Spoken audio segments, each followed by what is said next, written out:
Welcome to our Meet the Parents podcast, the show where we share stories from everyday life to help with the ups and downs of parenting. We'll have honest conversations as together we grow everyday faith in our homes. Be sure to follow us on your favourite podcast provider or check out our YouTube version for videos and episode notes. All episode notes will be found on livingrock.church/Meet the Parents.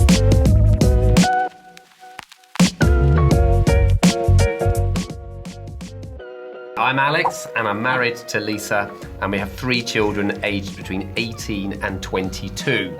We know our experiences of parenting are all different, and we want to hear from other families about what they have tried, tested, failed and succeeded at. So together we can learn what God wants us to grow as a family that follow him. This podcast is a place where we can all together explore that wonderful variety. Yeah, it is, and it can be a real challenge in parenting and family life to think about money as one of our issues. And in the current climate with some challenges with income and cost of living, we just know that it's a challenge for a lot of people. So we wanted to have a little time to chat to some people, find out some really practical tips about how we can manage our money at home. And when you look in the Word, there are 800 verses about money, and I'm going to take a look at one to start us off, if that's all right, Alex. Yes. So in Matthew 6, verses 31 to 33, we read that it says, "Don't worry, saying, what do we eat, or what will we drink, or what will we wear? For the Gentiles eagerly seek all these things, and your heavenly Father knows that you need them. But seek first the kingdom of God and his righteousness, and all these things will be provided for you." Which is a great promise, isn't it? It is. And then I've got a couple more. Luke 16:13. "No one can serve 2 masters, for you will hate one and love the other. You will be devoted to one and despise the other. You cannot serve God and be enslaved to money." Ooh. Okay, big. Hebrews 13:5. "Don't love money." This is good. "Be satisfied with what you have. Yeah, amen. For God has said, I will never fail you nor abandon you." Love that. And we know that we all come from different financial backgrounds and contexts, and we just want to acknowledge that today, that some of you might come from different angles when you're watching or listening to this. And our prayer is that today you will find some really helpful tips or little nuggets that will encourage you, might inspire you, give you some new things to think about. But just want to say there's no shame or judgment here. If you've made mistakes with your finances, there's still space for God's forgiveness, and we can all move forward together. And we're all learning, so we're here to learn together, aren't we? Brilliant. And together now we will welcome Stuart and Karen. Thank you guys for coming. It's brilliant to have you. Two parents? Yeah, good. We are 2 parents. Parents of 2 young adult women. Yeah. So welcome, and can you just tell us a bit about your family and your 2 girls? Hi, so I'm Karen. I'm married to Stuart. We've been married for 25 years this year. We've been blessed with 2 girls. We've got Caris, who's 22, studying nursing at university. Yeah. Graduates next month. And then Tamsin is studying, she's 21, she's studying at Ambleside University, Environmental Studies and Outdoor Education. Wonderful. So she's just going into her 3rd year. And Caris got married last summer. Oh, lovely, lovely. Exciting. And one question we love to start with is, if you had a parenting superpower, what would it be and why? I said I'd answer this one, didn't I, Kes? Yes. I don't know if I have a superpower, or I would want a superpower. This sounds superpower-ish. Yeah, well, it's fine. It's good. fine. I just I like sneaky, you know me, I don't always answer the questions that are asked. So I thought I'd answer my own way. Yeah, no, Good idea. I don't know if you've ever seen Quantum Leap. Yeah. Yes. When they time travel, Yeah, and they yeah. go back and they Yeah, try yeah. and help people in need, and with that extra knowledge, I've always wanted to be a time traveller. Either going backwards or going forwards, and maybe taking what we know or what we see and learn in those times, and then bringing them into the here and now, and just going, how can we, or I help, whatever, my kids would be great, and go, hey, I've seen your future. Nice. I'd love to be able to help you in the present. Yeah. However, the challenge with that is... So you think about this deeply. I looked at this as like, most people would stop there, but you thought about the however. Well, Hit us with the however. This is good. Probably get me quite worried, if I'm honest. Because it makes you think that if I actually did know the future, how much more would I worry now? So, for example, let's say we look forward, Caris' health or goes downhill or she can't get a job, and then suddenly they're worried about losing the house, and then they become homeless, and you're sitting there going, I know that's coming. How do I help her in the now? Yeah. Because you don't want to tell them the future necessarily, because you don't want to, dictate and all of that, but you want to advise, and it's really hard. And you're trying to advise on money, maybe. You didn't spend in the here and now so much. That might help you for the crisis that's coming. Yeah. Wow. So you can see I think about this a lot. Wow. And then I thought, can you imagine what it's like for God? It's like he knows however many billion people on the planet. And he knows every single circumstances. He knows the beginning from the end. And he chooses not to intervene and gives us free will. And somehow he manages the stress of it all and brings good when we put things in front of him. It's just awesome, isn't it? So yeah, really, so it's not a superpower. Love to time travel, but then I wouldn't. No. I love that. I love that. Yes, sorry. That's good. That's good. That's a really deep answer to the first question. That's right. My financial ones are quite shallow. Well, let's see how we go there then. So I love that. But we also like to ask some of the embarrassing and keeping it real stories here. So have you got a funny, embarrassing... I personally not, but Karen got loads. I don't doubt it. Well, I picked one that we were a bit a bit joint responsibility for this faux pas. Share. Don't recall this. So I have to start off by saying that after we'd had Tamsin, we were surviving on about 2.5 hours sleep. So we probably were both zombies because of our reflux and Get stuff. the excuses in early. So we weren't functioning. So we lost Caris in a department store when she was 2 years old. Wow. So we went to British Home Stores to get Stu a new suit for a new job. British is at what is now Primark. Well, it's in that building, that but So, whether or not you should admit that Stu used to get his suits from BHS, I don't know. But anyway. We can reveal. That's why it shut down, because nobody did. So we were there with the two girls. They were very young. Caris was 2, Tamsin was a baby. You're looking at suits for quite a while, trying on and all of this, children getting irritated. So Caris had got out of the pushchair and she'd gone off with Stu to the till. So I thought I'll just push Tamsin around, see if I can settle her off to sleep. And then I came back to the till and Stu's just stood there on his own. And I was like, where's Caris? And he's like, oh, she saw you and she's come to find you. And I was like, what? She's not with me. She's not with me. And anyway, fortunately, the shop assistant was amazing. And she immediately radioed. They shut the doors, locked the doors of the shop, and we all went on a search for her. Eventually found her playing hide and seek in some men's suit jacket rails. And just, she was unaware that she'd been lost in her eyes. She was just having a nice game. So they're never scarred by these things. It's just us, isn't it, with the guilt? Oh, yeah. Well, I would say the guilt. We've all got. It's all ended well. Yeah. But, We've all got losing children stories, haven't we? Well, some of us have. That's a story Next for another question. time. It was a bit horrific at the time. Thank you. No, it keeps it real. It's good. We like that. Please give us a sense of, just getting money now, please give us a sense of where you sort of got your financial principles, your financial skills from. Bit of an overview. Do you want me to start this Yeah, one? you can start. For me, I don't know. I've not got the best of memories, so apologies if my parents are listening, because I don't know if they actually taught me money management. Yeah. They could have done, but I just don't recall. They grafted really, really hard. They had my mum had a number of jobs, and my dad had his own business. They worked hard. They saved hard. They gave us everything we needed, and they gave us treats, but when they could afford them. Yeah. So in some ways, that was really useful. So there's a little bit of ground in there. But me personally, my personal finances was quite poor. I never really understood money or not that really interested in it. And up until we got married. And I'd always said, if I was going to get married, I'd like to marry someone that was good with money. Reading your notes, there did seem to be a before and after marriage financial. There was definitely a before and after. The Lord was listening. It certainly was. And what was bizarre is that in contrast, in my work setting, where I deal with finance quite a bit, I'm absolutely hot all over it. I know all the details. I'm really prudent with it. I'm always dragging it back. I worked in the public sector for quite a long time, so got all the right traits and can manage things really well. But my personal finance, I've never taken a massive interest in. which is why I was often in debt or in my overdraft, and all of the usual things that I didn't really think about what I was spending, why I was spending. It was just a here and now.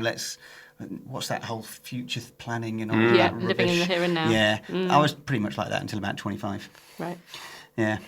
So, and then Karen came along. And I'll hand over nicely to Karen to talk about the financial management of our family. What happened? Hang on. There was one it did say engagement ring versus Gore-Tex jacket. I'm not letting that one slip by. Yeah, I was hoping that one probably wouldn't come up. I'm sorry. I gave Karen we didn't have a lot of money, and I certainly wasn't very good with money, so I just said, you can have X amount for an engagement ring, which she accepted. The value of it wasn't particularly a lot. I can't even remember how much it was at the time. It wasn't a lot. Just pretend it was.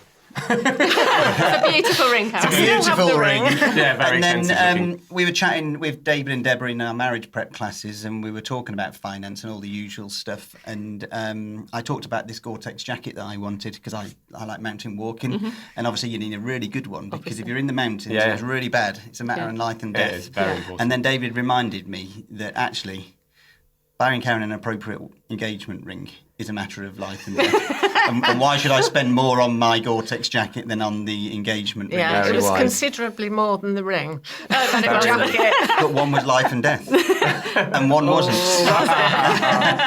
So I learned the hard way, Yes. and I bought her an eternity ring soon after. I'm sure you'll be well done for our Redeemed first yourself. anniversary. Like we said, didn't all we? mistakes can be forgiven. So, Karen, what about you with your... What's your perspective on all this? So, well, from sort of financial principles and stuff, growing up, we had very little money, basically, in our family. Mum and Dad were always generous with others, brought us up to tithe. We never went without. I might have worn a lot of clothes that previous people in church had worn, which a lot of people in that generation did and still do. Definitely. Yes, absolutely. I'm sure Abby's worn some of the girls' clothes. Yes. Could She I has. just say on that, I saw somebody on Sunday morning who was bringing in a bag of clothes that they had been given brilliant. and they were passing on. Yeah, lovely. And I mentioned about us doing that and the fact that you'd given us clothes for our kids that you'd got from somebody else in church and that parent and we it just passed them brought it on all still. back and she was bringing them back to sew to somebody else. Yeah. And just wonderful. Yeah. It's the fact that was Brilliant. yesterday is Yeah. wonderful. Vinted before Vinted existed. Yeah. It was, we were there. That was Sorry. church sharing, that It was. wasn't Keep it? going, But keep yeah, going. so we were very much, the majority of our clothes were hand-me-downs, but that was fine. But I've always tithed, started off with little amounts. So when you had your pocket money, and I think sort of tithing with a little amount, when you get more, it makes it easier to tithe because, you've started off little rather than I'll sort of imagine if you get converted when you're on a big salary or something to suddenly start tithing, then is a big shock to the system, isn't it? So start with a little and carry on that way. Yeah, brilliant. So what would you say are some of your key biblical values or principles that have underpinned your approach to finances and how you manage it in your family? From my side, even though I grew up in the church and I went to Crusaders and all of that, there wasn't a lot about finance, if I'm honest, that was ever really mentioned. The only thing that was ever really mentioned was tithing, and that was in the church. And when they handed the little red bags along with the little two wooden handles. Pass it along, and if you didn't put something in, you felt the shame. Yeah, absolutely. So that was probably, and because I wasn't a member of any church, I just grew up and I gave what I wanted when I wanted if I felt like it. But biblical principle for me is, my favourite passage is Proverbs 3:5 to 10, which says, trust in the Lord in all your ways. Don't rely on your own understanding. It talks about he will make your path straight if you put him first. Yeah. He talks also in that about honouring him with your wealth and he will fill your barns. And it's those natural passages that just keep coming back to me. And I know some would argue that you could probably use that in lots of contexts, and I do. But more often than not, what I find is that where I lack faith or lack guidance in something, because I lack understanding and I want God's wisdom. So you go to him and you say, can you advise me on this? Can you help me with that? Da, da, da. But 9 times out of 10, there's often a link back to finance somewhere. If it's a new job, if it's, can I go on this trip? Can I give to this, whatever? There's often an underlying link back to finance. And I think it's important that we always go, hey, put God first in your finances. Trust him even when you don't understand. If you've not got a job or you want a new job or whatever, trust him that he'll give you the job that you want. Do you know what I mean? And just a quick example is my last job that I've just got now.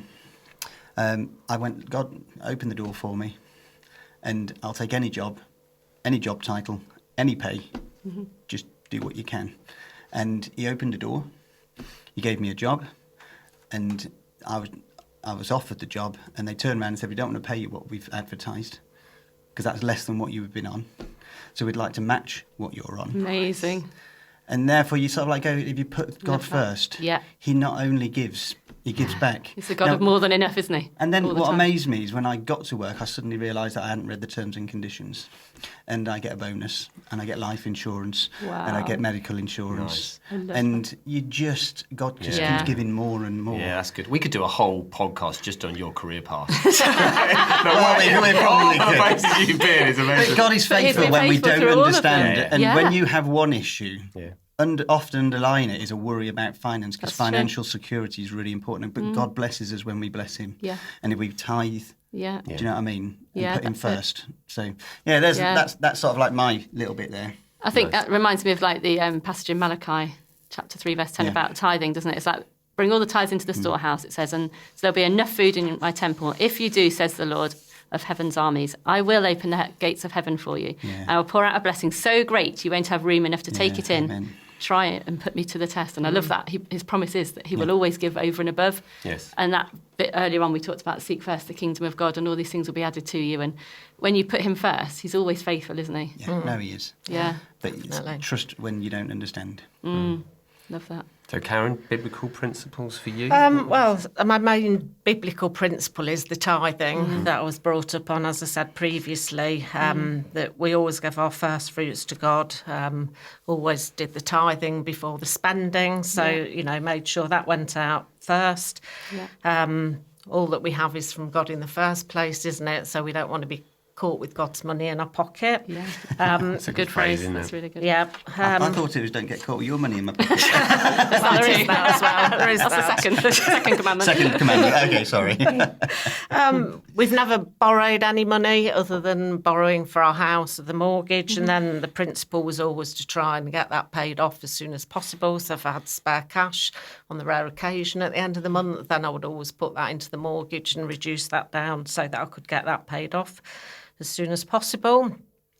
Mum used to teach me sort of budgeting skills when I was young anyway. She had some sort of cash book. I don't think that she sort of carried that on, but certainly early into the marriage, and she showed me the book where she had done some of her budgeting and stuff. But then she did have little envelopes where she put all the money for the milk and money for the milkman and things like that. So she had all these little envelopes, and so that's how she sort of budgeted her money. So I learnt a lot from, how Mum did it. And we're going to come to digital ways of doing that later, I think. So then I had a cash book for my pocket money, and which we have here. Well, this isn't the pocket money. This is when I started work, but this is it because obviously we didn't have spreadsheets in those days. Back in the day. I was pre-computer. So, we had to go to the trusted notebook. So I started that actually with my pocket money, and I used to sort of do my tithing,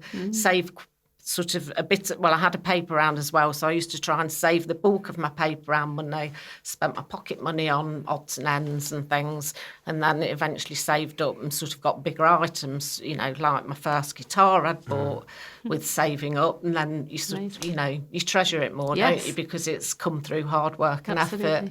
So, and, then when I got a job, that sort of carried on through that then. So tell us more about your job in banking and what you sort of learned.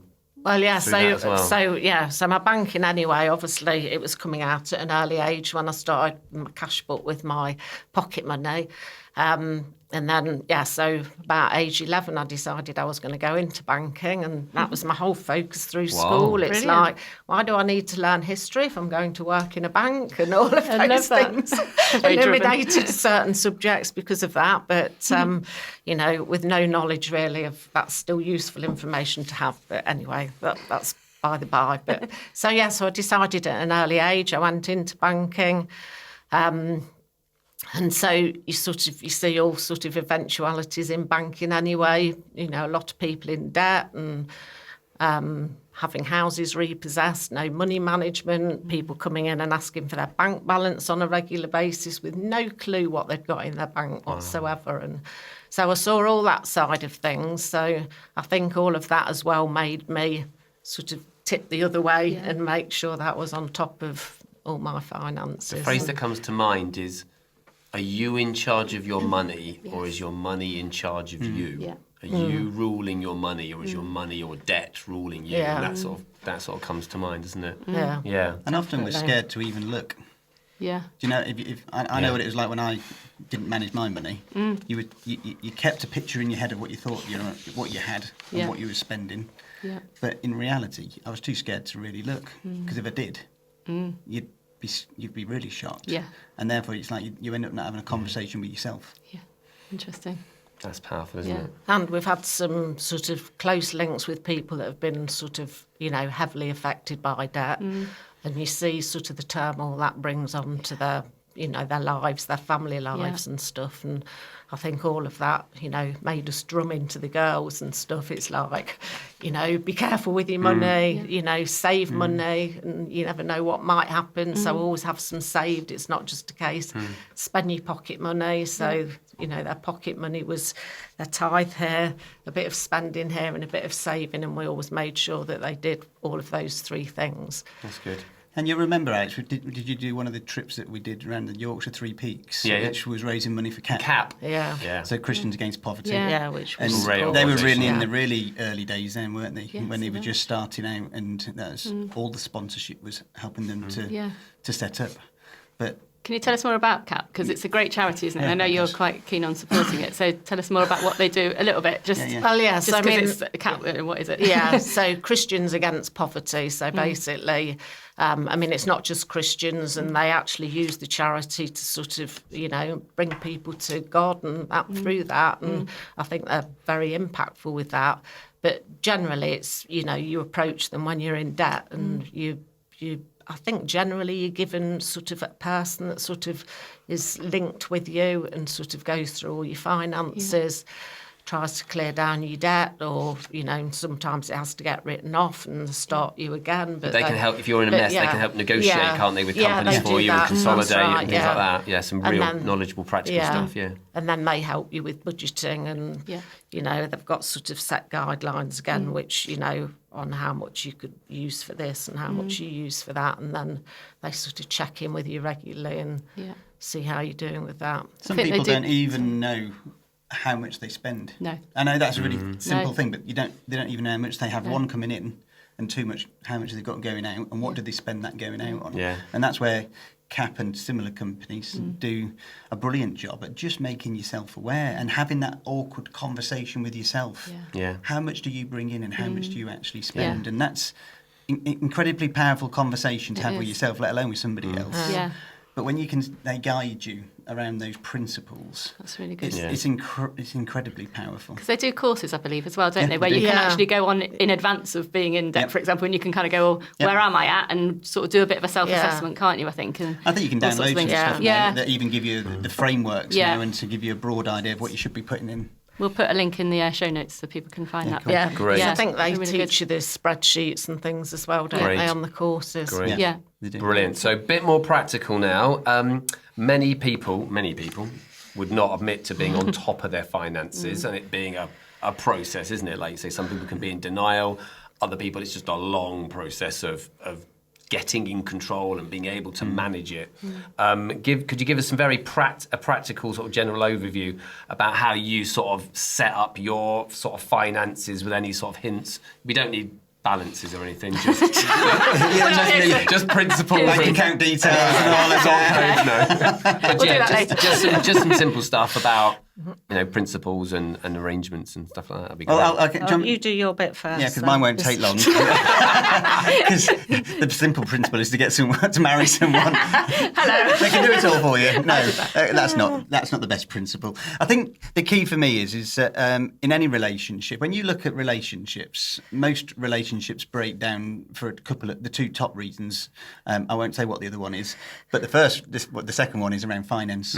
Okay, and that's because people don't have shared values. Now, you might have chalk and cheese in terms of how you manage it and what you want to spend things on, and that's fine if you're in agreement. Yes. Yeah.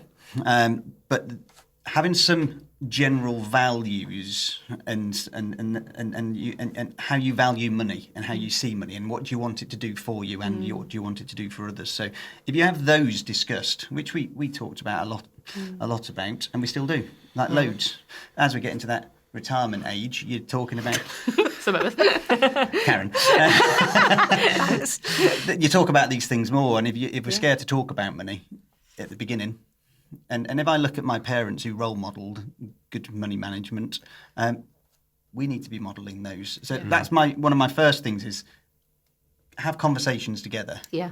And set what are your values of money and how do you value and how do you want to use it? And I suppose and then you model often it. have to bear a compromise. Yeah. And a bit of give and absolutely take with each other and things like that. Well, me and Kaz are very different in how we would spend money. I'm over generous to a fault. Do you know what I mean? I need to hold myself back, and Karen's a brilliant break on that. But at the same time, I'm a great accelerator for Kaz, where she's like, well, wait a sec. Let's just be really clear why we're giving and make sure we're giving for the right reasons. And I just think that's brilliant because I just don't do the thinking. I just do the... Yeah, that's good. Mine's more of a feely giving and Karen's is a thinky giving. And actually, when you put the two together, we actually do a really good balance on that. That's but some really simple things for me is don't spend more than you have. Yeah. Really good. Like, honestly, it's so easy to say, but so hard to do. Yeah. Especially when you're going into the shop and you're seeing that. It's like, I'll have another coffee. Well, another coffee's another £4. Yeah. Well, do I need another coffee or whatever? Yeah, those good. That's principles around. It's interesting. You talked about mortgages. It's like you look at how much you pay on. Have you ever looked to see how much you actually pay interest on your mortgage? And then you sit there going, right, if I could pay this off quicker, how many years can you reduce it by from 25? Your standard 25 years. How? And that's what we've done, and looked at it and going, how quickly can we pay it off? Because you're just giving money back to the bank. You're not really just having the amount that you asked for, is it? And debit cards or credit cards and the interest rates. Do you know what I mean? You're bleeding money away to all these companies. Yes. And you sit there going, hey, it's all right. I'm saving over here on 3%, but I'm paying out over here. On 7%, 10, 15, 20% if it's on your credit cards. And you're going, well, would it be better sometimes to maybe save less to pay down the debt so you can actually not bleed so much money out of your own bank account? And then start to increase your savings. Do you know what I mean? So I think there's some really simple principles there. I'll shut up and leave it to Karen. She actually knows more than I do. Go on then, Karen. So, basically after we got married, we progressed onto a laptop because computers were sort of around then. I let her spend some money on that one. What a generous guy you are. A new one or a second one? So that was the first progression. So then I set up a spreadsheet with sort of everything on it. I do it on sort of a month-on-month basis. I forward that on so, at a glance I can look for the next 12 months and know roughly what our financial position will be in next summer. So that sort of feeds everything in. That takes into account holidays and stuff. I've got different accounts. In fact, I think I started up Monzo, to be fair. Do you need the commission for it? Yeah. Because they put money into pots, but I just have lots of different accounts for those things instead. So, I save for holidays and sort of larger car expenses. And it's like we've got one credit card that I just do purely my food shopping on. So at a glance at the end of the month, I know exactly what I've spent on food. So I'll budget that every single month. And if I suddenly had an over or above, it'd be like, have a quick look. Why is that? Oh, yeah, perhaps did a lot more sort of hosting or something that month, or...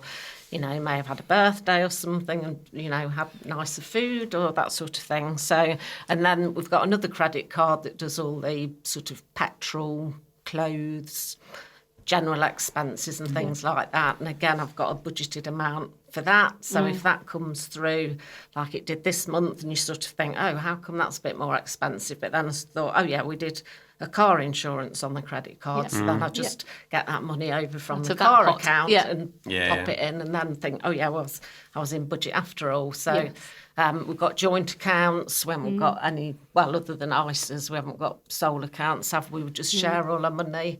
That's good. One. Obviously, when we were first married, there's a lot more sort of talking about what you spend your money on, because Stu was a bit more of a spender, whereas I wasn't, probably because I could see the accounts, whereas he couldn't. So they're on a spreadsheet on the computer, so he can look at them. He knows where they are. We've set him up on a banking app, so he can look at the bank accounts and know exactly where we're at. Nice. So generally, I think that's sort of how we do our budgeting in the marriage. Brilliant. So I suppose you use credit cards to do that, but you're very disciplined, and the whole idea of credit doesn't affect how you spend, because there are some people that sort of say, and I like, if you watch Dave Ramsey's show, he's like, we advise not to use credit cards because some people are very disciplined, but overall, if people are using credit cards, they're likely to spend more because the money isn't coming out straight away. So unless you know you're very disciplined, follow all your principles, but do it on a debit card, not a credit card. So I think for a debit card, because, you know, lots of things are coming out all the time then, and I'd be forever on the computer having to put those on my spreadsheet. Whereas it's like if I've got one credit card bill that comes from my food shopping, that just goes, and we've got a standing order set up that it just clears down at the end of the month. So we're not doing minimum payments or anything like that. Always it's paid off purely just to see one amount. I spent that much on food shopping or grocery shopping this month. And then that automatically goes out by direct debit and clears it down. So you're good at using a different card. You use a certain card for certain shopping, another card for other shopping. One for grocery shopping and one for everything else. And you have clear them down. You have got a spreadsheet that can colour code into different places at times, because you've set that up for the girls as well. And that's where Monzo's brilliant, because what Karen's done for years on spreadsheets and colour coding it, put into categories. Whereas we now do it with different bank accounts. They've caught Monzo just do it all the time, so good. Simply. And we were just chatting to Karen about it the other day, and she was talking us through, because she wanted some help and advice, and we were asking her what she benefited from this. And that's the thing, the technology nowadays does it for you. So much better. And then it learns, but ultimately, doesn't it? you still have to have budgets. a good, healthy relationship with money. Yes. You have to talk about it. Yeah. You have to look at it. And you have to do something with it when it doesn't match up with what you've got coming in. And check and know how much you spent on coffee, know how much you spent on food, know how much you spent on eating out or holidays. And if you can budget that and you can look at it and learn from it, you're in charge of the money. It's learning to say no, isn't it, when you can't. Because interestingly, I had a friend at work, and she was like, you know, at the end of the month, she was like, I don't earn enough money. I can never sort of, you know, I've never got enough, basically. And she was a higher grade than me. And I was thinking, well, how come this is the case then? Because you're on more money than me. We've got a similar lifestyle. And so, I set up a spreadsheet for her then, and I was going through everything. But actually, there were things then where, you know, I was taking sandwiches to work. She was buying her lunch. Yes. She was getting a coffee on the way to work and taking it into work. I was getting a drink when I got to work out of the coffee machine. And we sort of totted all those up. And like Stu said earlier, like, you only have to have a coffee every single day, and you times that by 20-25 for your month, and it's like, it actually mounts up, doesn't it? And when we'd been through all that, and she was like, oh, you know, I didn't realise all that money was going on those. It's the little bits often that are the killers, actually, isn't it? It's not the big spends, it's often the little regular that you just absorb. And there's a culture nowadays of eating out and drinking out. Do you know what I mean? It's like you may not be going to the pub all the time, but if you go into the coffee shop, and the amount of young people where it's cool to go to the coffie shop, how much do you end up spending when you've not got a lot? So it's just keeping it in balance, isn't it? Yeah, it's just finding that balance and just watching carefully. That's good, isn't it? So how did you start helping your children with this? So, you know, you've obviously got these brilliant principles between you, and you've had those conversations, and then you've got your girls. It's like, how do we train them in good money management from a big early age? Kaz will probably pick up on the nitty-gritty detail as Nitty-gritty, usual. The general principles, and we've been learning this even recently because we chat to our girls all the time about money and every subject, to be honest. That's a key in itself, isn't it? Yeah. Keeping an open Well, conversation. you've got to have open conversations, haven't you? And some of them are awkward. And you know what? It becomes less awkward the more you talk, although they still can be quite difficult. But in our early days, when we didn't have a lot of money, then our language was very, and it's all about language. We used to say, we can't afford this, and therefore you're not having. Now, obviously, we always covered their needs, and that was fine, but that's where it stopped. Treats were really a choice, and we'd say, well, we can't afford that, and we can't afford that, and we can't afford that. So yes, I know your friends are having this, and you know your friends have got that mobile phone, and your friends have got this, and they've done. Well, guess what? That's not what we can do. Yeah. This is where we're at. So, but as the kids got a little bit older, and they started to understand the principles of money, and Kaz will talk about how we've done that, we helped them to understand what was a need and what was a want. Yeah, that's really good. We probably, in hindsight, looking back, we probably held on to our language of we can't afford for too many years because it was just common language to us. And it's interesting when the girls have started using that language, we're like going, well, you can actually afford these things. Yeah. They're just choices. So, for example, we might go, me and Kaz, we love holidays and we love creating memories. So we have no problem putting money to one side for those.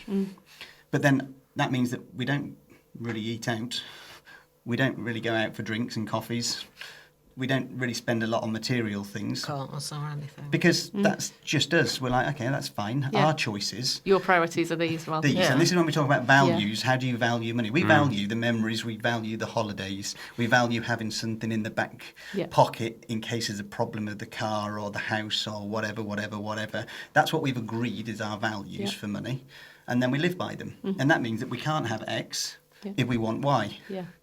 And therefore our language has changed over time to say, actually, girls, we can afford these things, but we choose not to spend that because we want to spend it on these things. Now, you go off and do what you like. If you want a nice car and you want a nice house and you want all the nice clothes and you want to eat out all the time, no problem with any of those, as long as it all fits within your budgets. Yeah. But what you value and how you value your money and that how you agree that as a couple or as an individual, fine, but just live by them. Yes.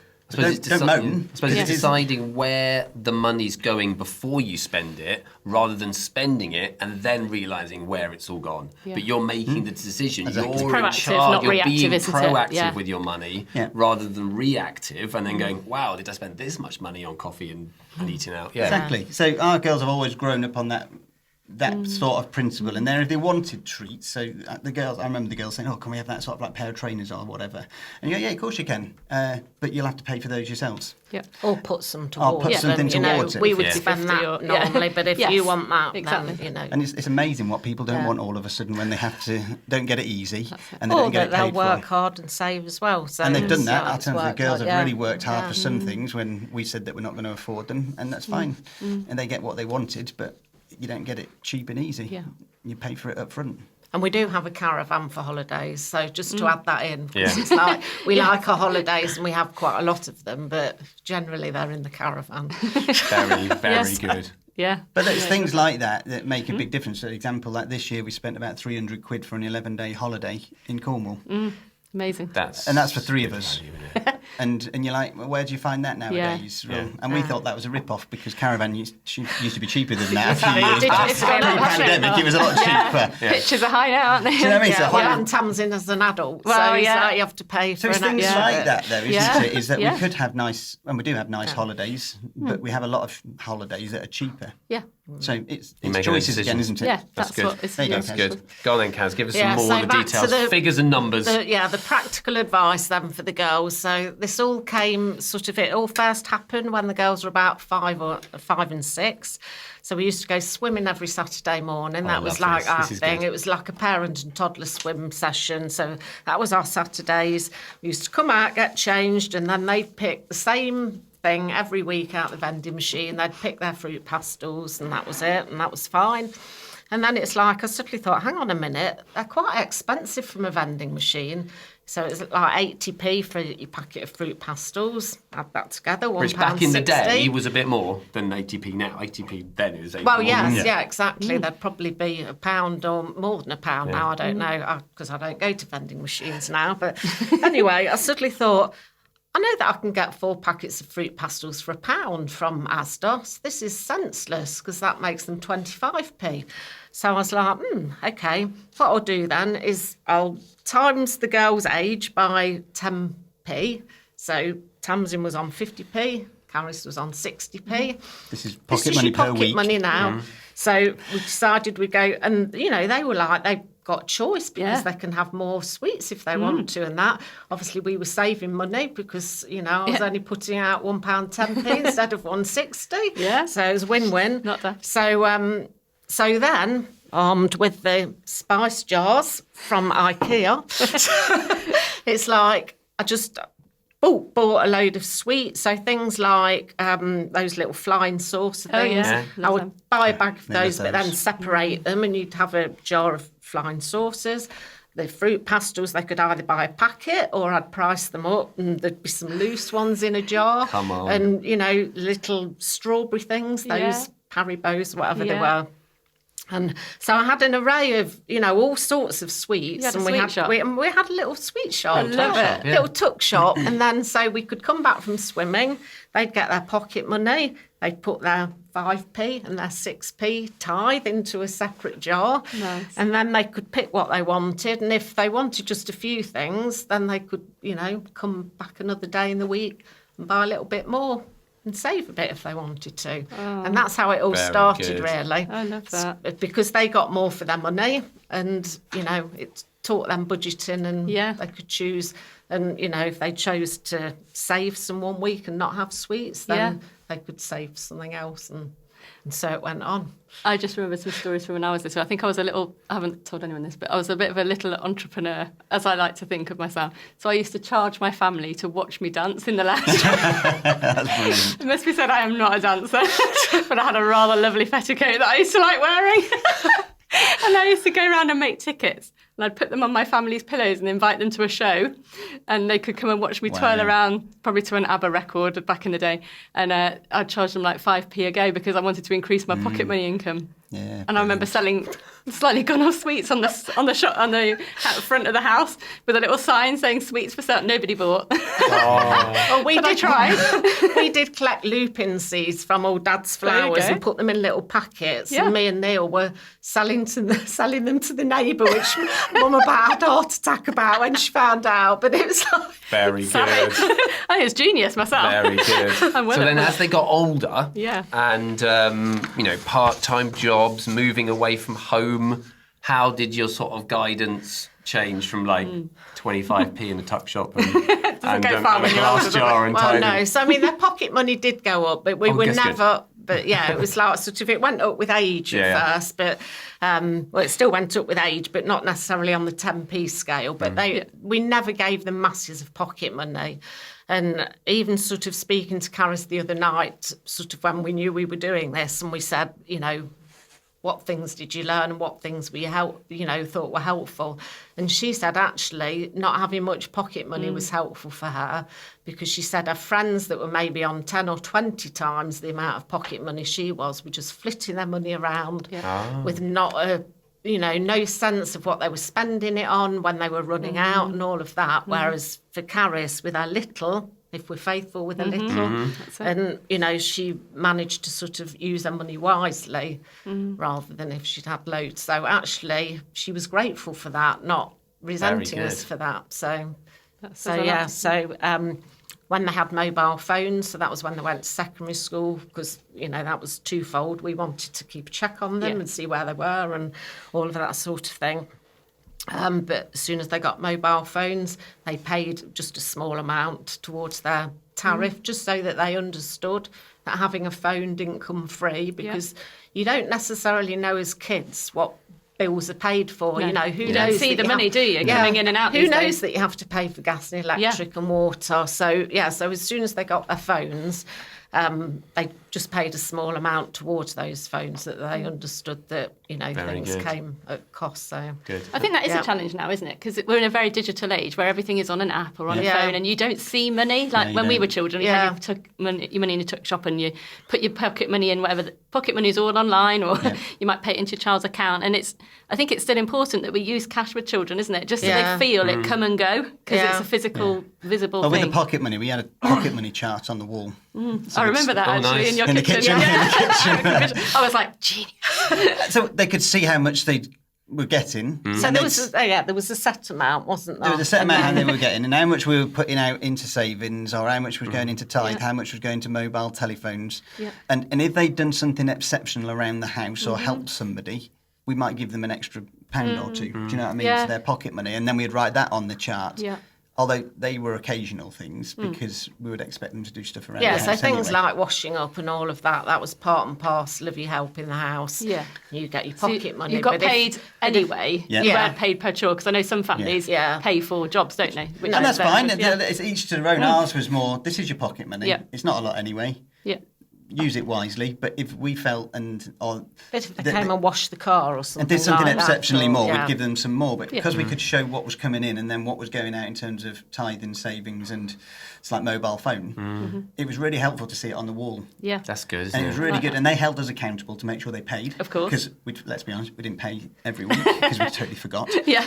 But it was good because they were going right That's up on the good. wall. But the and whole going, idea of Yeah. you being in control of that balance and knowing what that balance is and being aware of the picture, that is just so powerful. Well, the kids Yeah. had a grasp of it. Yeah. Do you know what I mean? And Yeah. it was really, really useful, Brings it even to at a life, very doesn't it? young age with just pounds. Yeah. Not Yes. tens of pounds, Yeah, but just yeah. pounds. Yeah. It was Yeah. really, really so when, useful for when them. did that start moving towards spreadsheets then for them? When did you Well, sell the spreadsheets? spreadsheets, so the spreadsheets didn't come until university Yeah. sort of era, because basically, they didn't have masses of money sort of until they went to uni. I mean, they had little jobs, like Tamsin did a paper round, Caris did a paper round, and then moved on to a Saturday job. So, and that's where they used their money for their extra things, or saved it, which, they were both good at, and would keep it to one side for special things.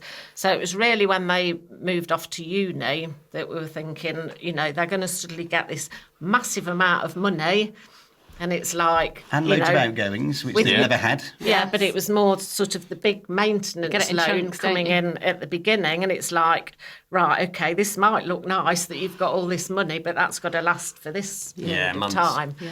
So what we did was we sat down with both of them, in their respective times of heading off to uni, and we sort of looked at all the realistic amounts for food, entertainment, books and things that they might need to get, and things like that, basically. I can't remember all the categories, but I literally categorised it all. And we said, right, okay, so this adds up to this amount.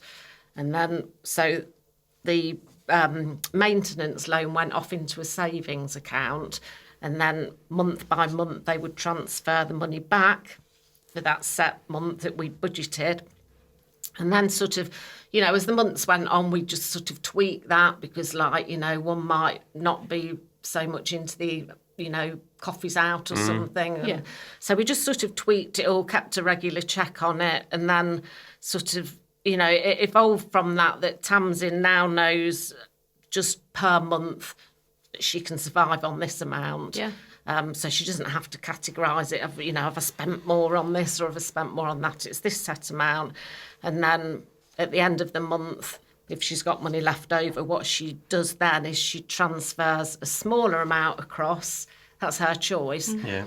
to just top it up to the monthly Yes. budget amount, and then she's left with some. And within that budget amount, we still allocated an amount to put into savings. Yeah. Yeah. So So it's that she's still a got some, pattern. Yes. a Yeah. tithe and stuff like that. Can I just say So- with that, because people listen to the rules, people that haven't had the rules and the admin, and people would look at that and go, isn't that so restrictive? Isn't that such a pressure? But actually it's the opposite, because once you decide where the money is going, you are free and peaceful about spending, and you're totally released to spend that money in the way it's been decided.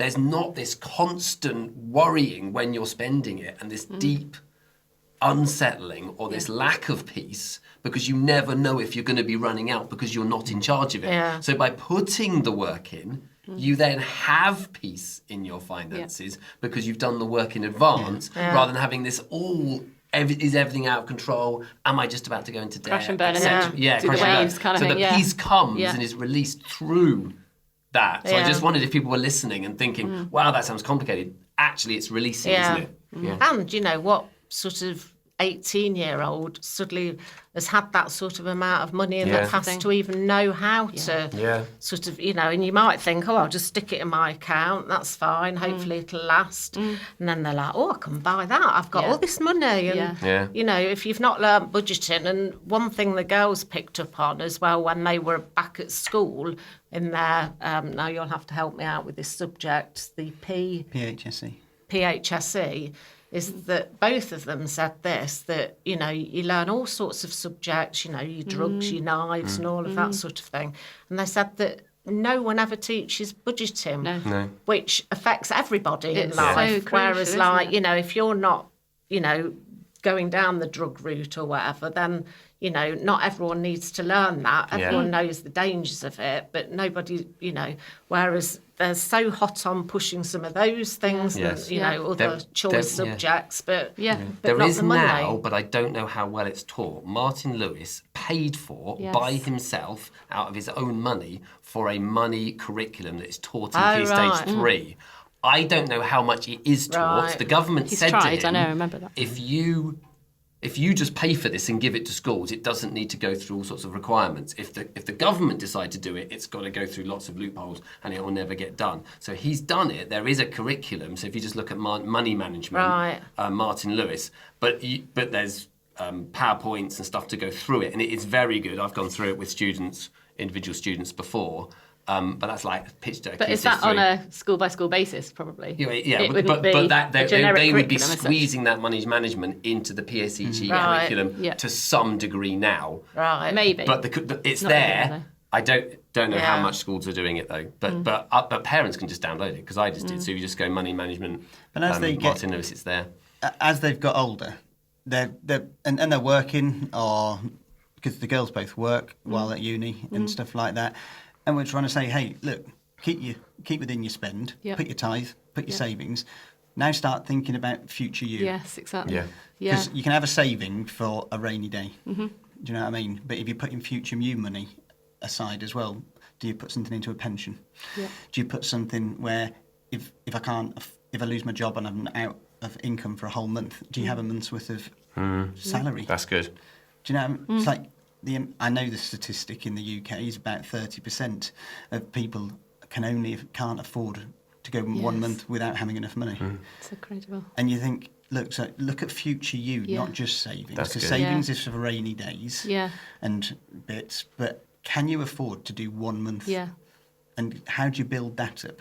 And I think, like you were saying, putting things like savings in at source means you never get used to having the money to then go, oh, I might save this month, but not next month. If it becomes a habit, your tithe and your savings come at source, then you know what's left is the budget. Yeah.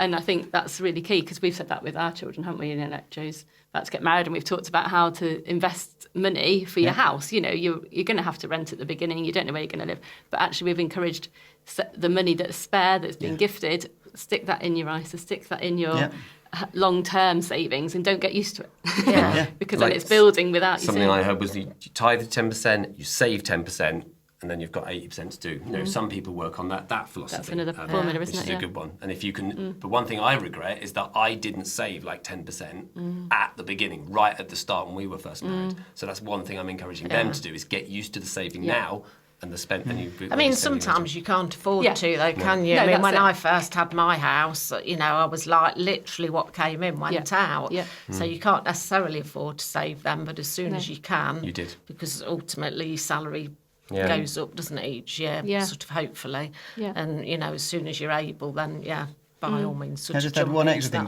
just thing. as they go into their new houses and all of those things, it's don't stretch yourself past what can you afford. No. The banks will always give you, creditors will always give you more money than That's- you think you need. Can be dangerous, can't it? And we've always been, well, we're not having I remember we went to look at a particular house and we really wanted it. It was an extra £10,000 on the mortgage, which I look back now and go, should have just be able to stretch ourselves. But we knew that we couldn't.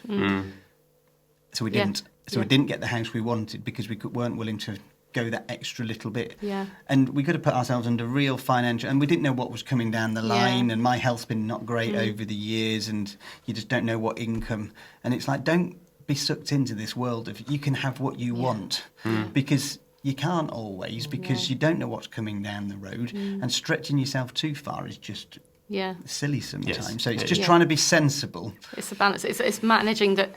It's the motive, isn't it, before God, isn't it? I think, because I know Alex does all our finances, and I think for me that's helpful because I actually would worry if I knew everything, and I'd probably be a bit too involved in the detail and be very, very careful. Whereas you're really good at having the balance of perspective, and so where I would be afraid, you're at peace because you're like, no, it's okay, I've got it under control. So I'm like, great, you just tell me what to spend. Or tell me when I'm overspending. And I'm the same with Karen. Karen just said, I'm at real peace because Kaz knows, but I can tell when she's not at peace with the finances because she'll come and have a word. And feel bad. But we're still developing what we're going to do. Now, I'm just about to move to Monzo because I want to make it a bit of a simpler thing because I've not been as tight as I wanted to be on certain things. So we're still evolving what we're doing, and we're going to move to Monzo and then model. And as your kids grow, and their behaviours change, your behaviours change, parenting changes, and all of those. Yeah. So, what about like things how they've developed over time? Because obviously they're adults now, and I know like Caris was brilliant with furnishing a home, wasn't she? And what other ways have they used money well and managed it in like adult life?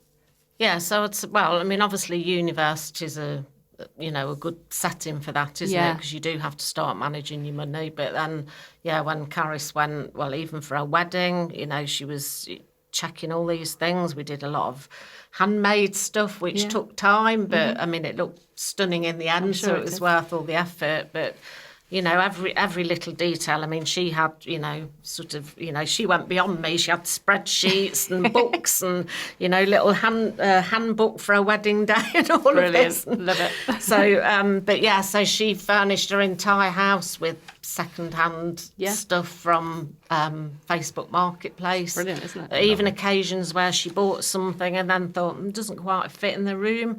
She would then buy something else and sell that at a profit.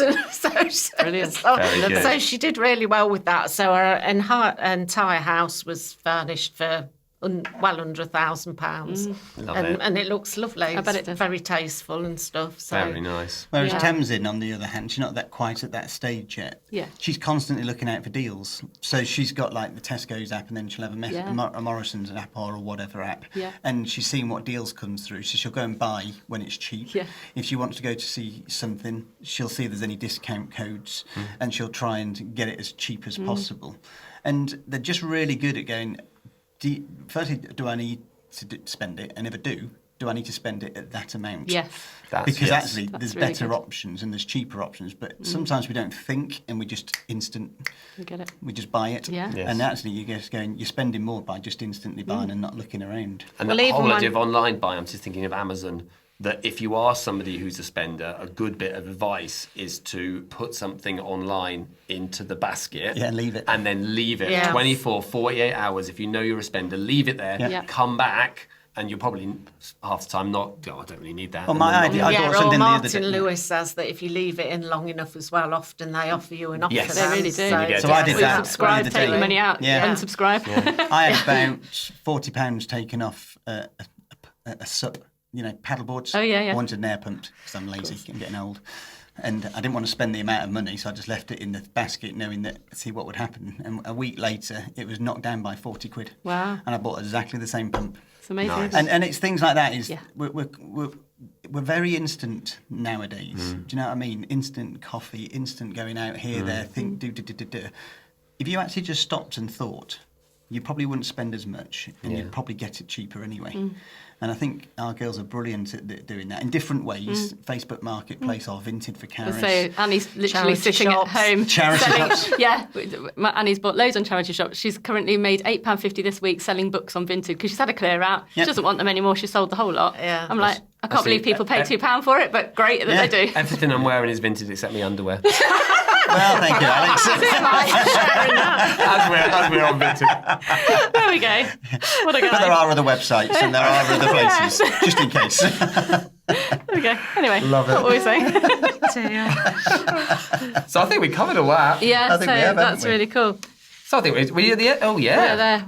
So we just wanted to summarise basically. If we you can. had like 3 points that you think helping children grow in their sort of financial management, what sort of 3 things would you say is sort of key? I would say that you've got to model it as parents. Yeah. You can't say to your kids, act like this, do this with your money, if you're not doing it yourself. Yeah. If you're just willy-nilly spending and you're not really, and they don't hear you talking about money and they don't hear you like weighing and debating, why would the kids, they often follow your behaviours because they're going to go and follow someone's behaviours. Yes, And it's probably the mates who are just spending willy-nilly. Do you know what I mean? So be a good example to them in the first instance. Speak the right language about your money and show them and demonstrate those things. But with all of that, as they get older, your advice needs to reduce Yes. because they don't always want to hear it. Right. Wait until you're then asked. As you get to a certain ages, Yeah. it really does change. And we found that transition quite hard because it's like, oh, I wouldn't know if I spend my money like that. But hey, they're young people. Yeah. They can spend it on what they want within the principles. And therefore, my value of money on what I would spend is going to be different to theirs. Karis loves the house, Yeah. but she loves the holidays. Yeah. So I couldn't care about the house. Yeah. I don't spend it. But then it's like, if you bought, I like walking boots, so I spend a ridiculous amount on a pair of walking boots. But my walking boots last me 10, 15 years. Yeah. Yeah. Whereas if you buy cheap ones, which is fine if you don't go walking much, but if you walk all the time, I'm saying to the girls, just weigh Yeah. what's good The value temporary for in the money. long term, and yeah. But my advice is getting less and less until they ask. And then when they ask, I give an advice and then tell them to weigh it and do what they want with it. Yeah, that's because good. you know what? My advice isn't always right. Well, Good. it is actually. But You like to think I'd like to give them a get out. Yeah. Anything else to add to that? Well, I'd say just be open and honest with them, sort of, no subjects being out of bounds and stuff. That's good.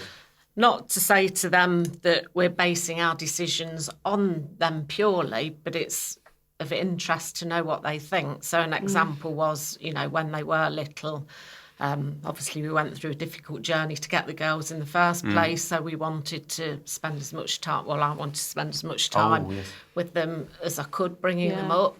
And then it got to the point where friends were having exotic holidays, having flashy shoes and all that sort of thing. So we just sort of put it to the girls. I say we wouldn't have just purely made our decision on them, but we wanted to include them. And it was more just the point of, you can have all of that, but I'll have to go back to work full time. It's like, and that comes with sort of other knock-on effects because, we didn't have the availability of grandparent care or anything. So it was...